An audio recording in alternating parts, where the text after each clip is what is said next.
sleep just seems like one of those huge pillars of health. So, I mean, can you speak to just how important it is and what some of these issues around sleep are and the connection to, overall health and sort of disease as well?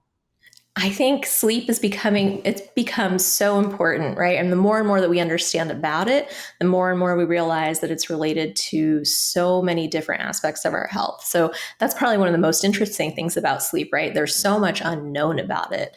But I would say, so as a medical student and as a medical resident, we don't get a lot of sleep as it is, and I sort of feel like that's where you start to feel the effects of it, right? So as a person, when you're not getting enough sleep, that you are not at your optimal function, right? You feel like I can't really think clearly. I'm sluggish. Maybe I have more aches and pains than normal. Maybe you even feel like metabolically you're not functioning as well. Maybe you think, I'm like putting on weight. I don't know. And what we're finding more and more is that when people do the research, when people go in and do real evidence-based studies, that what we fear when we lack sleep is probably fairly true. So it impacts your heart, it impacts your blood vessels, it impacts even how you think. So there's been new research that suggests inadequate sleep or not sleeping enough may actually increase your risk for dementia down the line. Things like untreated obstructive sleep apnea, which is a form of sleep disordered breathing, that has been really recently been a point of focus for cardiology, right? Because the more untreated sleep apnea you have, the more cardiac risk you have, whether it comes for arrhythmia risk or even coronary artery disease risk, increases your blood pressure, increases, just a host of different things, including diabetes. So, poor sleep can really cascade into a lot of different aspects of your health. So all this stuff that we sort of feel when we're not sleeping well, I think research is really starting to show that, yes, this is really incredibly important for people and for specific health problems now, not just on how you feel, which is a different important thing, but your health outcomes also are what we're very interested in as sleep researchers. In terms of the measurements, then, I understand you and the team at the Translational Institute have sort of come up with this novel approach to study sleep. So can you perhaps sort of talk about that broadly and what it is you're looking at? Yeah. And so I think traditionally when we think about how we measure sleep, I think people might think about a sleep lab, right? So a person's sent into a very clinical setting. They're hooked up to multiple different wires and cannulas. They've got, an EKG, they have stuff on their forehead, they have, pipes going into their nose. It's very, it's elaborate, and you can't do that at home, right? So if you get like a sleep measurement, you had to go somewhere else that was a sort of a measured sleep. So most of the stuff in terms of sleep that we know, it's been self-reported. So it's people saying, oh yeah, I think I sleep this much, or this is how much sleep I got, based on sleep diaries or basically just patient report. But what's been really interesting, I think, since we have integrated accelerometry technology into almost everything that we have, we've been able to get these passive measurements of sleep data. So accelerometry is basically what's built into your Fitbit device or your Apple Watch or even your phone. People are building them to stickers you can put on your forehead. You can have an accelerometer in a mattress.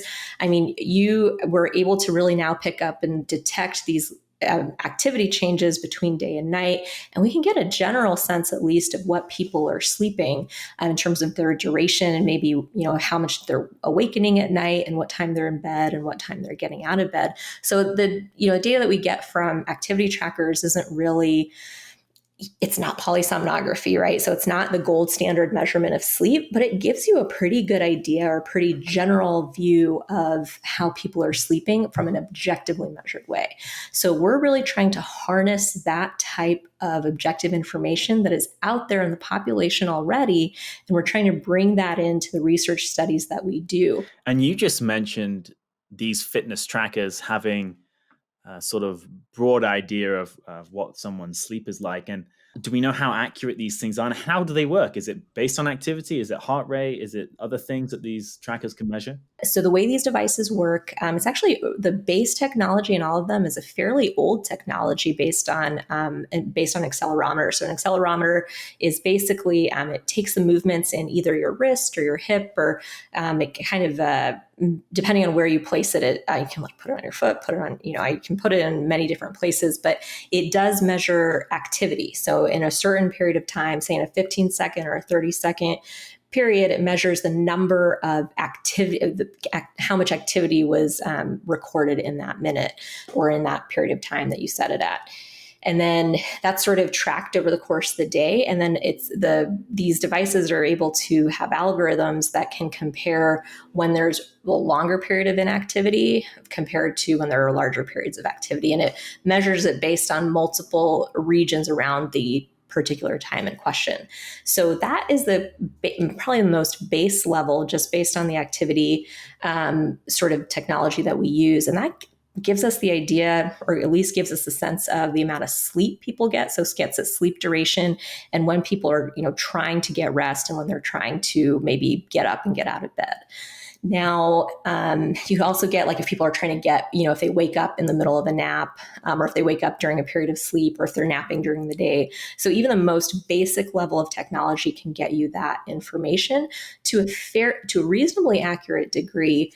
And then now we are adding in heart rate to some of these devices, and that more so is trying to get at sleep staging information. So the newer Fitbits and the newer activity trackers, a lot of that, when they're including heart rate and heart rate variability in those measurements, they're trying to get at a more complex measurement of sleep.